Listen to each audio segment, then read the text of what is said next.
अगर आप 25, 28 या 30 की एज में हो और अच्छी जॉब है, सैलरी भी आ रही है और लाइफ बाहर से देखने में एकदम ठीक लगती है, लेकिन फिर भी कभी कभी ऐसा लगता है यार सब कुछ ठीक तो है बट फिर भी इतना प्रेशर फील क्यों होता है। क्यों हमेशा मुझे ये लगता है कि हर चीज मुझे खुद ही संभालनी पड़ेगी। और सबसे डेंजरस चीज, कहीं ना कहीं अंदर से हम ये एक्सपेक्ट करते हैं कि एक दिन सब कुछ ठीक हो जाएगा, कि शायद कोई आ जाएगा, कोई मेंटर मिल जाएगा, कोई अपॉर्चुनिटी मिल जाएगी, कोई सपोर्ट कर देगा जो लाइफ को थोड़ा इजी बना देगा। अगर आपके दिमाग में ये कभी थॉट्स आए हैं तो इस वीडियो के एंड तक शायद आपको एक ऐसी रियलाइजेशन मिलेगी जो मुझे 28 की एज में मिली। और सच कहूँ तो इन चीजों ने मुझे थोड़ा ज्यादा मैच्योर और पीसफुल बना दिया, क्योंकि एक बात समझ आई, nobody is coming to save me. और हकीकत बताऊं तो ये डिप्रेसिंग बात नहीं है, ये लाइफ को इजी बना देता है और सच कहूँ तो सिंपल बना देता है। और मुझे इस चीज का यकीन एक दिन में नहीं हुआ, धीरे धीरे हुआ। उन्हीं 4 चीजों के बारे में हम डिस्कस करने वाले हैं। Parents are growing older. सबसे पहले मुझे ये रियलाइजेशन तब हुआ जब मैंने अपने पेरेंट्स को ऑब्जर्व करना शुरू किया। बचपन में लगता था पापा हर प्रॉब्लम सॉल्व कर देंगे, मम्मी हमेशा पूछेगी कि खाना खाया कि नहीं खाया, और पता ही नहीं चला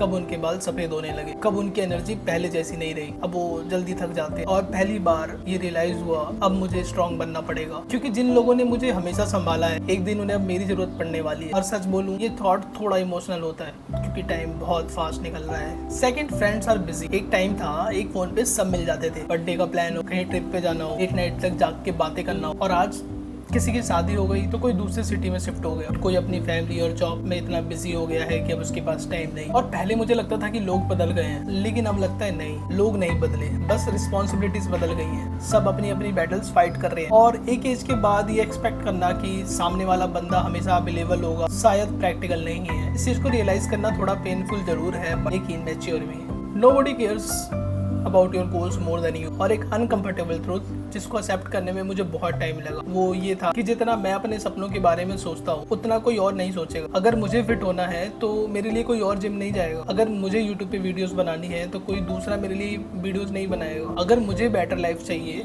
तो एफर्ट्स भी मुझे ही डालने पड़ेंगे। और इसमें किसी की गलती भी नहीं है, क्योंकि सब अपनी लाइफ में बिजी है, तो कोई क्यों आपके सपनों के लिए एफर्ट डालेगा। और शायद ये बिल्कुल नॉर्मल है।